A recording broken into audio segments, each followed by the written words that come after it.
Damn, Justin, you fast as shit, man. I'm trying, man. I do love that the very first thing the stream heard is "you are fast as shit," which is very, very true.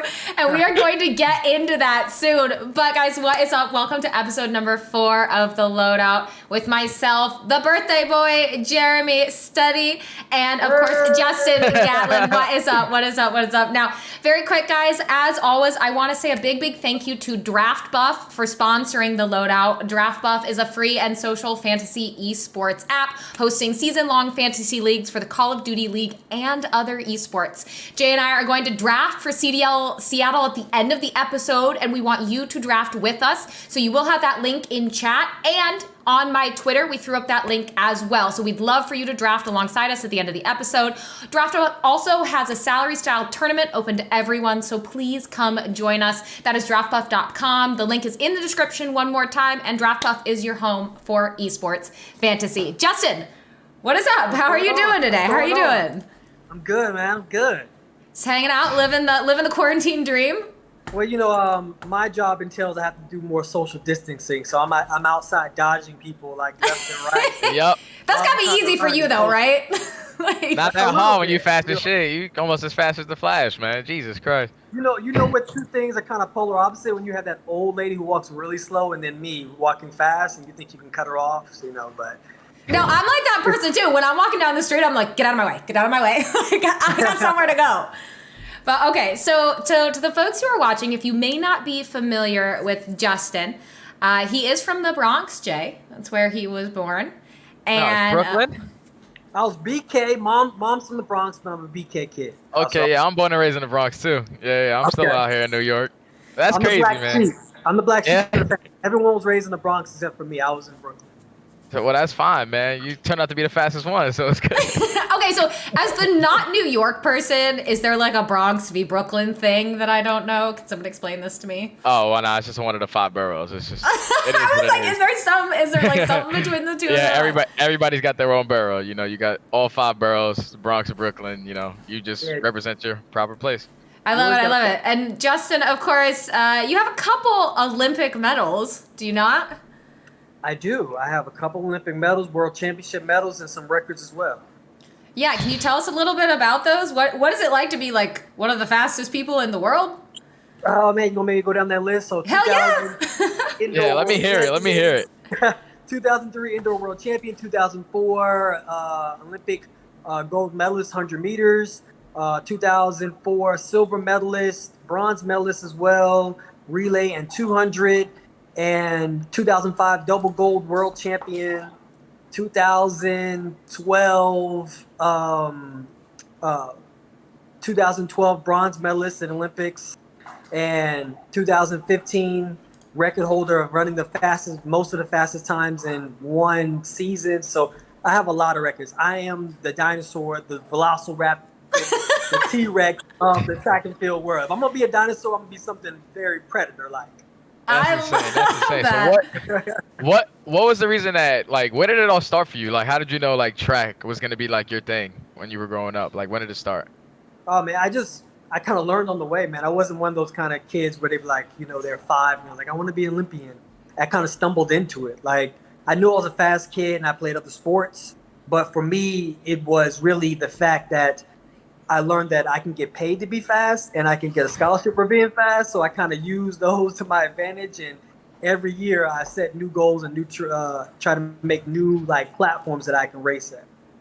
But it wasn't originally sprinting, right? It wasn't originally kind of the 100 meter, 200, the relays that was where you ended up. You did, I believe, try to go pro in the NFL. So can you tell us a little bit about that? Because that's kind of like a crazy journey for you to have.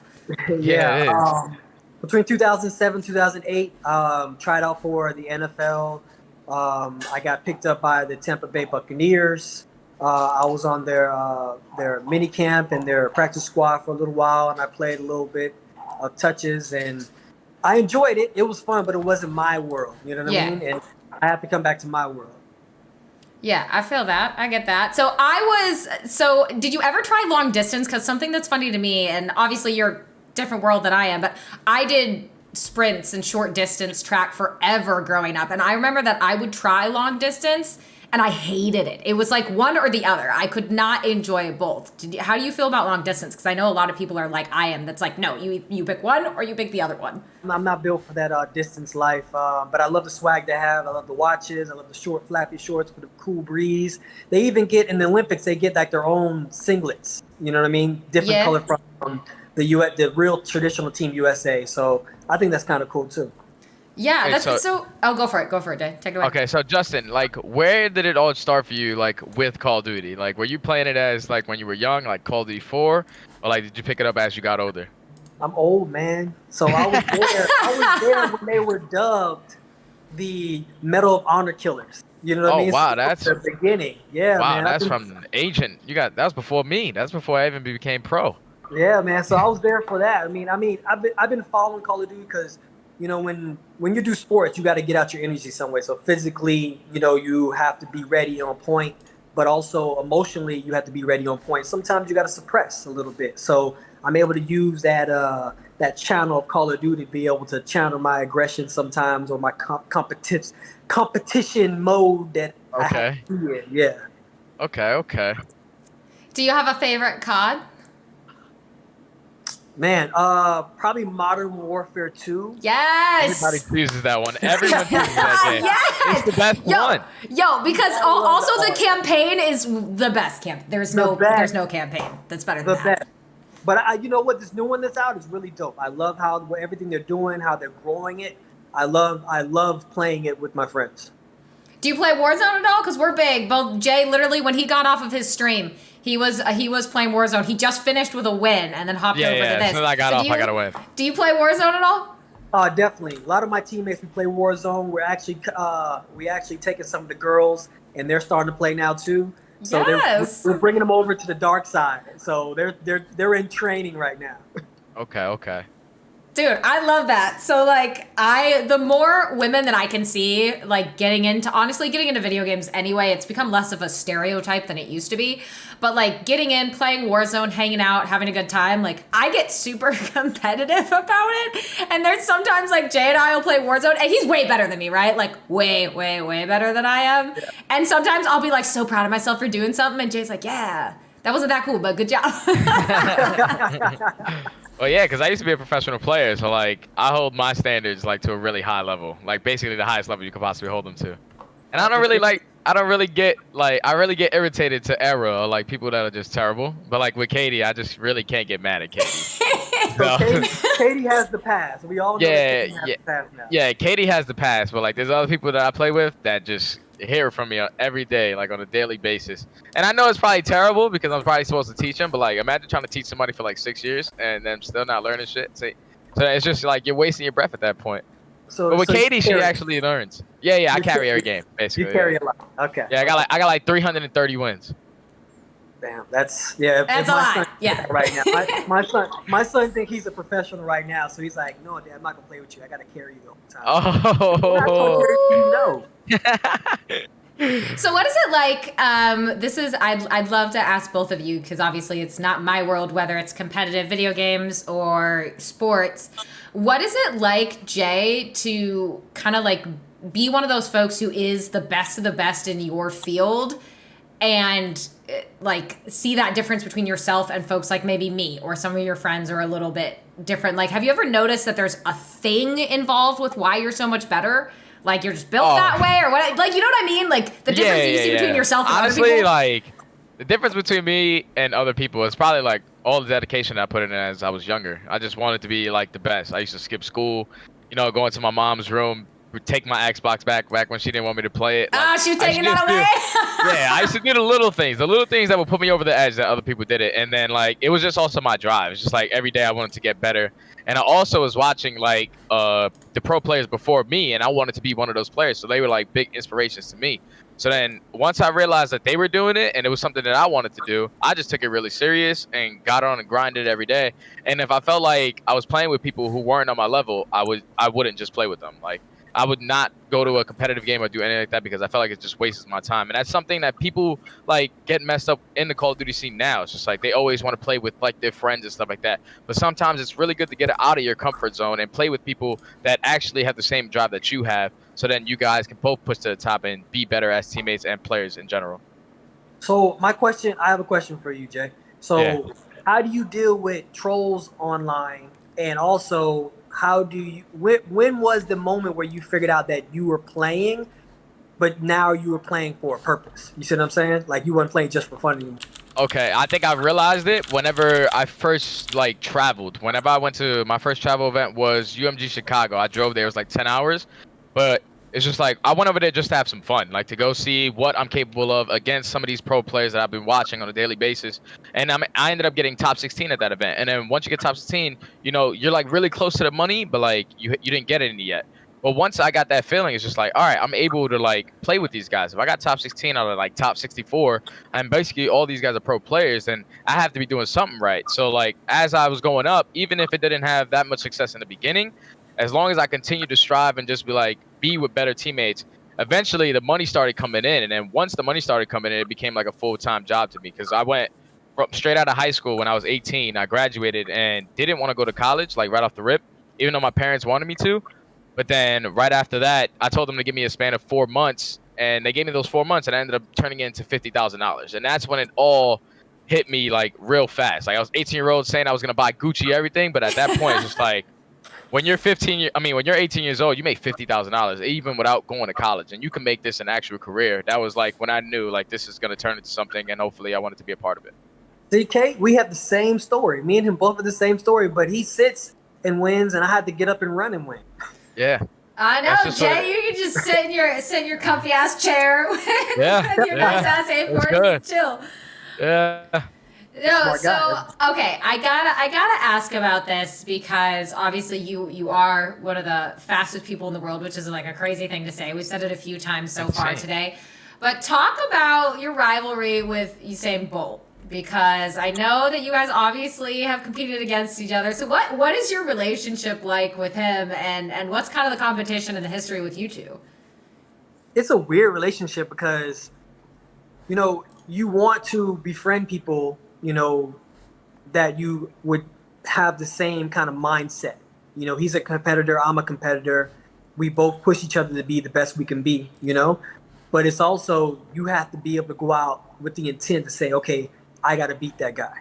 I got to beat his ass. I got to rip his head off. You know what I mean? So you have to have some kind of still like angst inside of you to be able to say, okay, today I got to challenge him, instead of saying, man, I'm running against one of my friends, you know? Because, you know, when you play one of your friends or run against one of your friends or competing against one of your friends, you're gonna pull back a little bit, you know, because you don't want to like go too hard. Yeah, but, for sure. you know, with Usain, like, we've had times where we clashed on tracks and championships and the Olympics, and then like a couple hours later we're in the club having a good time, popping bottles, you know, DJing, standing on the couch. So it's not all like war. You know, we have a grit, we actually have a good relationship where we be able to talk to each other, joke around with each other before competition and after competition. See, that's one thing that like I feel like people are like just lacking, and not just esports or just every sport. Just like you got to know the difference between being in a like this is your profession and you're a competitive person. Right. Like I understand like you guys are probably cool and stuff like that like outside, but like when you guys are in like the zone and it's time to battle between each other, you guys have to show who the best can possibly be. Like that's why I feel like with especially like in the Call of Duty scene, a lot of people are just friends. So like they pick up each other because they're friends. But like that's not the way it's supposed to work. You want the people that are hungry, the people that have that drive to be better, or just like to push you to be better. Doesn't even matter. If he's improving, you have to be improving as well. Just giving you like an inspiration, like, all right, this guy's on, he's doing what he's got to do. I got to do what I got to do to make sure he doesn't pass me, or just never let anybody outwork you. And like that's something that's in the Call of Duty community where everyone's just friends, and it low-key sucks because I feel like it just takes away that competitive drive. Like just me and you, like this is for the championship kind of thing. Yeah, I mean, that's how it was. I mean, if you watch the last race that he ran 100 meters, World Championships in 2017, I beat him there. But he was the first one to come up to me and congratulate me and hug me. And the first thing he says, man, I didn't see you out there, bro. Like, that's exactly what he said to me. He's like, man, if anybody's going to beat me, I'm glad you know what I mean? So I think that was a cool thing to be able to have that kind of relationship, like almost like Frazier Ali, kind of like something that's going to go down in history. You know, people are going to be inspired by it. And Is that something that, Justin, have you ever encountered that? Like the idea, kind of what Jay's saying, that like friendships can kind of impede upon the ability to like improve and get better and compete. Like, have you ever seen that in your world as well? Or is it not so similar to kind of like some of the friendship things that might get in the way of improvement within esports? It's so hard because I'll give you two examples. So I train with other athletes who are professional athletes. So I have to train with them, I befriend them, and we work hard together, but we also have to compete against each other. So we'll train and then go to races and compete against each other. So that's so difficult because these are the same guys you laugh and joke with on a daily basis. And now you have to be, in the zone and almost become frenemies because in 9 seconds, you got to be able to battle these guys. And then if you think about it, when we go to the Olympics and you watch the relays where they pass the baton off, those same guys, you're competing against them all season long. And then now you have to work together, you know what I mean, to be able to battle 4 other guys from around the world, So it's a weird combination. It's a weird feeling because you're competitive and you're standing in that, that little paddock and you're like waiting to run into the tunnel, but you're running with 4 guys that you competed with so hard against all year and now you're teammates. So it gives a weird feeling. But when you're successful, it's like, all right, man, we got to dap it up. We got to hug it out because we had a good time. But now everybody goes back to their corners respectively. Jay, have you ever had that with any teammates when you were competing? Like folks that you competed against really heavily and then never played with? Nah, not really. That's like what people do like when it comes to like tens. Like that's why I feel like tens is terrible. Like even though it's like only way that some pro players are able to get practice, was just like you're learning tendencies of these players, and like these are supposed to be your competitors. Like you're going up against them in tournaments like every other week. And you're playing with them side by side, learning their tendencies, like probably taking little notes. Oh, he likes to sit in this corner. He likes to play this certain spot. Like those are things that are going to give people advantages. And if you're one of those players in those tens and you're not doing that, like I really don't know what you're doing. You have to try to get your edge over your opponent every time. Even if you guys are probably cool inside a game, you always want to make sure you're the better one. Okay, so you've got all this competition going. You've got all of this go, go, go. You've got all of this passion. You've got that kind of super aggressive mindset. How, Justin, do you keep up with like the burnout on something like that? I mean, that's got to be for folks like me who maybe aren't so competitive, aren't so kind of that mentality. It sounds exhausting. I mean, it can be if you're focused on one thing the whole time. If you're focused on that one thing and it's hard to achieve, you can get burnt out. Or even if you're focused on one thing, you have achieved it over and over again, you still can get burnt out from it. So what I do is I set up small little goals along the way. You know what I mean? So like if I'm competing, I want to work on my exiting from the block, the starting block, or I want to work on being faster in the middle of the race, or I want to have a better finish. So then if I do that, it kind of helps distract me, but also helps build me to be a better runner along the way. And Jay, he probably can do the same thing when it comes to, gaming. Like he can work on being a better, gamer in different aspects. Oh yeah, for sure. Like when you want to work on certain things when you're a gamer, you have to obviously work on probably staying yourself hydrated, make sure you're staying focused throughout the game. A lot of things when it comes to like just being a Call of Duty pro is like learning your tendencies, like learning which areas and how fast you're going to be there before they actually get there so you win that gunfight or you get the advantage every time. And that's certain things that people obviously it takes some time for them to learn as they go. But like that's the whole point of being a pro is like being willing to learn those things and just make sure you're improving. So every day when people get on, you push this one way and you already know the timing. This guy's going to beat me as soon as he walks into the store. So let me push it the opposite way. I'm going to beat him. It's just everything, like every little situation in Call of Duty, you can learn something from it. And that's what people are lacking these days. Just like not learning from their mistakes or just not learning. They probably do something good. They probably end up doing a great play and just think that's the perfect play they can possibly make. But there's always a better one. And the only one that taught me that was the great Rambo Ray. And that's, my former teammate. Now he's the coach for Dallas Empire with 2 championships already. So like he knows what he's talking about. So he taught me well in that aspect.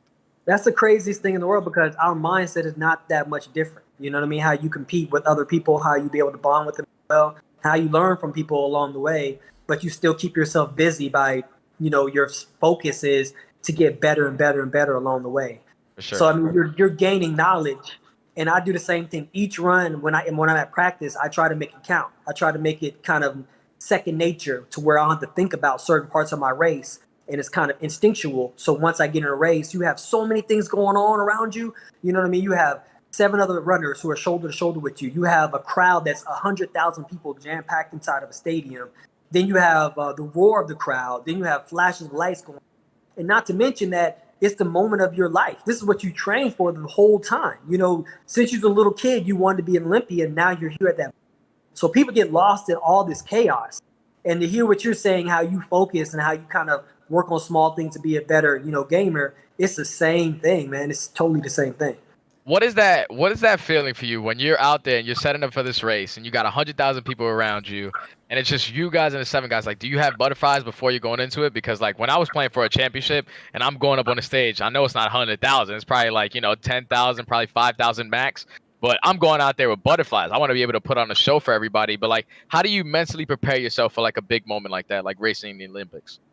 Oh man, I mean, you get to a point where you become sharp enough at practice to where and then you size yourself up at smaller meets and competition, and then once you get to the Olympics, you kind of you have to block out that you're there for the Olympics. It has to be another competition, another race, and then afterwards you come to the realization that you are at the Olympics. You're standing on top of the podium now. You have the Olympic gold medal. That's you. So you have to play mind games with yourself, because if you think about the moment, you'll get sucked into the moment. You'll be like, man, I made it to the Olympics. This is crazy. Like, yeah. And when you're in there, it's energy. Like, it's so much energy that it's humming. You can hear the buzz. You can hear people like whispering. Like, it's crazy. And then you look in the stands and then you see, American flag over there. Somebody you don't even know just cheering their heart out, for you. And you never met them before. Like, that's the kind of energy that you get. So when I go onto the track, I set my blocks and I walk down the whole straightaway, right, of the 100 meters. Yeah. And I literally take deep breaths in, like to feel the energy of the crowd, to hype me up, And then I get ready to get in the blocks. When the gun goes off, I just give it all, man, haul ass. So do you have like any specific rituals for yourself? And Jay, I don't know if you have rituals either, but like, when you're going up to the block or anything, or Jay, like, do you have those kind of little superstitious rituals that you did for yourself? I play the same song every time. Kanye and Jay-Z. Watch the Throne. I can't really say the song. It's kind of a bad word, but I listen to that album. Every time I listen to that album, it always put me in the zone. I was like, oh, yeah, the guy across me, it's over for you, dog. Hey, that's what's up. For me, I think it's music, too. So it's along the same realm. I definitely listen to Watch the Throne. I listened to Ham for a long time. Yeah, see, that's a banger.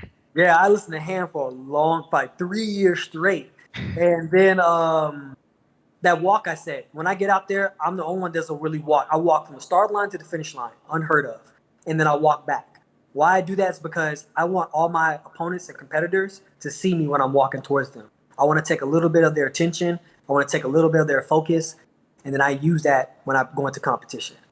Yeah, that would really mess me up, to be honest. Like, it's like, you're playing for it's like you're playing for a championship and the guy goes over there and he just holds the championship up in the air, like, before the game even starts. Like, and you're just sitting like, damn, he really think he about to win this? Jesus Christ. So all your opponents probably sitting like, geez, he already across the finish line? Jesus Christ, can't believe this. I love that. That's so cool. So what are you doing now? Obviously, we are in quarantine, so things are a little bit different. But what is your life like right now? During quarantine and after, kind of what are you doing? So I've been training this whole quarantine time. When the quarantine happened, I had to train like Mad Max. So I was like doing crazy things. I was like doing strides and repeat like tempo runs next to like retention ponds wherever I can find a little patch of grass. Yeah. You know what I mean? And then like some days I'll go for bike rides, long bike rides to be able to get cycling in on my legs. And then I also do like shadow boxing. So we'll do like Zoom shadow boxing calls, or we'll go into the gym. They'll lock the gym to where we can only go in there and do boxing. So we got the cardio in, but now we're back on the track, which feels lovely. So now we're back doing sled pulls, full tilt sprints, because we still have a season. Our season is going to start now in July, which usually it starts in like April, May. So now we have to kind of rush to get ourselves ready, but I like the pressure though. I like getting ready. That's wild. Being one of the fastest men in the world, how do you transition that to your Call of Duty game? You think your reaction and stuff like that has a lot to do with like just how fast you are in general? Oh, of course. I mean, I like to stay anonymous for the most part because I think when you come with kind of any kind of accolades, that's a target on your head, man. Yeah, for sure. For sure. Oh, I watch people, if they ever manage, if we're in Warzone or something and they ever manage to like down Jay or kill him, like, people get so excited about it because like they recognize him and they know who he is. Yeah. But then I always come back. Always come back and I get He will kill them after the fact, but like it's so funny to watch people get so hyped when they do that. Wait, so you try to stay in the shadows, so you don't really let people know, like, oh, this is me, like. Yeah, I mean, I'm more of I creep. You know what I mean? Okay, so you like to sit in the corners with the betties and stuff like that. I'm the kind of guy that will memorize the map and know exactly where certain spots at, and now that's how I find people's tendencies. So I know a lot of foot traffic will come this way, so I'll set up here so I can be able to get at least 3 bodies there. Then I'll move somewhere else, grab a couple of bodies along the way. So I kind of strategize a little bit. So when I'm out of my element, I suck. I'm not even gonna lie. Like when we're just guns a-blazing, I suck. But usually some of my friends, they like that, so they get the edge over. We go straight up into like the little container map, go straight shotguns. Oh, shipment? You just run around shipment with a shotgun? Wow, that's like torture. I hate running into those pubs, and those are just the lobbies. Because shotguns, you just run around. That's what's going to tilt me. Put them down. Like, yeah, that puts me on edge. Puts me on edge. All right. Well, do you have anything exciting coming up, Justin? Any fun plans for when everything settles down, or anything you've got in the works that you'd like to share? Well, I mean, quarantine has done a lot and changed a lot, you know what I'm saying? So I'm trying to get a bigger presence, you know, through the virtual world than I would obviously be in the physical world. So I'm in the process of putting together a challenge where I'm here in Orlando and I'm calling out one of McLaren's cars. Mm-hmm. So what I mean calling out is I'm going to race a McLaren for 60 meters. I'm going to use my starting blocks, be ready, professionally ready. And we're gonna race from 0 to 60 and see where I can win. Yeah, so we're gonna do that. So hopefully you guys, you'll be able to see that. Hopefully you'll be able to tune in and watch. I'll definitely be able to see that. You about to race a car? That's what you telling me? Yeah, man. We're gonna make it like sick, man. We're gonna make it like kind of twilight time, so you can see the headlights of the car and everything. Oh man, that's gonna be crazy. I can't wait to tune into that. You're gonna beat the car though, that's for sure. Hey, I'm trying to. I'm gonna drive over the line if I got to, for sure. Dude, that's so cool, Justin. Well, thank you so much for joining us here on the Loadout for episode number 4 for Jay's birthday. We really, really appreciate it. You gotta let us know. Keep us up to date on everything you're gonna do with that car race, because that sounds cool as shit. So you gotta let us know. We want to follow up with that. But seriously, thank you so much for joining us. It's been a pleasure, and you should hop into some Warzone games with us sometime. We would love to play with you. I appreciate it. You can camp all you want. You can camp all you want. You know what I'm saying? I'll make sure I pick up all the kills, bro. You just get your nice little 2-3 bodies. You got the big shoulders. Yeah. I'm like Bo Jackson up here. You saw his shoulder pad back in the day. I love it. Great, Justin. Thank you so much. Have a great rest of your week and a wonderful, wonderful weekend. Stay safe and please stay healthy. Appreciate it. Thank you, guys. All right, Justin. All right, man. All right, Jay, I think it's time. Let me move your lovely camera around so everyone can see your beautiful face again. But I think it's time for us to do our CDL Seattle draft buff. Folks, that does mean it's in the description. You can get it, the draft buff link for CDL Seattle we're going to do right now. So I have it pulled up on my phone, Jay.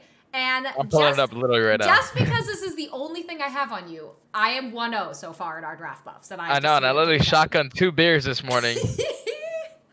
Even though we haven't done it here, but I shotgunned 2 beers. I love it. But you're not going to beat me this time, and that's for damn sure. Okay, all right. Well, we'll see, folks, if he can tie up the series 1-1. I'm taking a 2-0 lead. But all right, so once again, folks, this is the draft buff for CDL Seattle. You can see it in the link. It was just posted in chat, so please join us. We would love to know what teams you pick and your results after everything's done. But Jay, I think right off the rip, I'm gonna pick. I'm picking Alec. I'm picking Arcides for my AR from Chicago. I think he's gonna already. Fly. Yeah. Okay. You were streaming. I had time to prepare for this. That's fine. That's perfectly fine. Don't you worry. Yeah, so I'm gonna go with Alec. If you guys aren't aware, reunited with his brother Preston Pristini and Arcides back together now for the Chicago Huntsmen, and the twins will be debuting after their back-to-back last year in Seattle. That's so cool. I'm so happy that they got back together. Yeah, I'm excited to see how they do. That should be some wow. It was probably, I think it was just like, you know, that one time that Preston beat Alec, it was just like, oh. Yeah, I think he My needed brother, that man. though. He needed that. Yeah, Like, yeah. Preston he definitely needed that needed it. moment to prove that he could do that and like tell people basically shut up, sit down. Like I am that. For Good. sure. For sure. All right, All right. hit me with your pick. Yeah, I'm getting it as we speak. How do I get to it again, Kate? So we'll have you can click the link in Twitch, but also it's on your Discord. It was sent in the prediction, so you should have it in there. Okay. The link. Yeah, Okay. yeah, yeah. Okay. Mhm. So I should have it right about here. Yeah, guys, and seriously, we would love for you to join us on this. I think it's a ton of fun. The first time I ever did it was for CDL Florida, and it was really fun to kind of like have something to check in on while the matches were happening. So that was definitely fun. I do hope that you guys join us and see who comes out on top. But Denry, you think Optic Huntsman finals? Possibly, if Optic plays the way that they did at CDL Florida, certainly a possibility. For sure. Especially, well, it all depends on how fast they're gonna learn with Pristini to me. Yeah, that's true. How, like, there's a couple how rosters. It's easy. like Enable, Zero, and Pristini. So Huntsman, Seattle, and London, like, all have someone coming back who hasn't played competitively for a little bit. So it's interesting to see how they like shake the rust off, I guess. My man, Enable, you saw his like his comeback thing. It was just like I'm back, like he was Michael Jordan. Yeah, That was I saw funny. that. Only Ian would do something like that. It's too funny. Cool. Okay. Did you get it set up? Yeah, I'm pulling it up literally as we speak. Let's go. Okay. All right, my AR is going to be. I might have to go Octane. Ooh, I saw Mr. LaRue. He was expensive as shit. I almost. Yeah. 90. Oh 90, my god. I know. Oh my god. Actually, this time I'm going Wuskins because Wuskins 77. Yeah. They didn't have really that good of a Florida event, but this one they do get Trey Zero back. Trey's joining London Roy Wave, and so hopefully just with that chem he'll be able to fry. All right. All right, I'm on to the next column. Let's go. Okay, Flex I think is our next. So I'm going to try and spread mine out between a bunch of teams this time because I didn't do it last time. So I think this time I'm going to go ahead and pick Blast from the Gorillas. I think I'm still choosing Dashy. Still going with Dashy? I mean, so Dashy was kind of my like, wow, I want to pick him because I know he's going to be great. But I also want to like spread it out between everyone, I guess. Yeah. Okay. All right. So That's you're fine. going with Dashy? All right. Yeah, all right. I'm going with Dash. I'm going with Dash. So for my SMG, I think I got to go with Mac. Mac is expensive. I remember on the Florida event, he was all the way at the bottom. Now he's basically all the way at the top. Mac's expensive as shit. That's how you know you are dominating the scene, man. Good job, bro. Keep it up. I know, yeah. So I'm definitely picking Mac for my SMG. He's just been so phenomenal for New York. I think I'm definitely choosing TJ Halley. Ooh, Teach has been heating up. He's been playing way Yeah, better. I know. And TJ, he only costs us 59 coins, so it's like not that expensive, and I know it's a really good pick, so that's good. Okay, cool. So we have 2 utilities left, folks. We've picked our first 3. But for a utility, I'm going to go with Shawnee from London. Ooh, that's a good one. Yeah, that's Shawnee's been doing good things for London, so I think he'll continue to show up. He looked good for them last tournament, so I think I'm going to do Shawnee as my 4th. I think I have 2. I'm able to pick up 2 people that I really want to pick. But if I'm going to lock them in, I need big games out of them. Ooh, So I wait, think who? I think it's too much pressure if I put an Enable on his first week back. I think it's too much pressure if I put him in. Yeah, but you So I know don't think Ian can Enable. fry. You know. I know he can. And he's been But working his ass off, too. You right. So I'm in between. Oh, actually, whoa, this is a sleeper. I'm putting Zero. Ooh. I'm literally putting Zero. Okay. Zero's a sleeper. He's 40. So Yeah, I'm putting folks, Zero if you starting didn't lineup. know, Zero recently was traded from New York to London. He will be coming in replacement of Jerd. So, okay. I love Trey. So I really hope Yeah, he so do does I. well. Trey Dollars, that's my guy. Yes. Okay, so for my final one, I think you picked him last week. I'm going to pick him this week. But I have faith. I'm going to go with Asim from Minnesota Rocker. Okay. All right. So for my final pick, I'm in between Chino or Enable. That's what I'm in between. So it's like, Ian. You think you gotta go Enable, right? Just because he made that Jordan quote tweet comeback or whatever, I'm putting Enable, and that's my roster. That leaves me with right. 8 coins. Low key, my roster is disgusting. I love it. Okay, guys, those are our CDL Seattle draft buff teams. Once again, you have the link in chat, so please click into that, create your team. You can see if you beat both of us. You can see where you place as we go through this weekend, and we'd love to know what teams you pick when we talk about it next week and we see how everything shook down. But that'll be it for Jay and I on his birthday, because this guy needs to get back to his stream and he needs to get back to his beers. What are you drinking? Are you drinking, what are you, beers, wine, White Claw? Got Corona, I got Bud Light, I got mimosas, I got some Henny, I got some wine. Yeah. I got it all. All right. Well, happy birthday, Jay. Hopefully, we're going to play some Warzone once For sure. I'm done with ESPN after this. But all right, guys, that is it for us and the Loadout. You will be able to find this on YouTube, iTunes, and Spotify. We will get that up for you ASAP and tweet it out when we have done so. But much love, and we will catch you guys next week.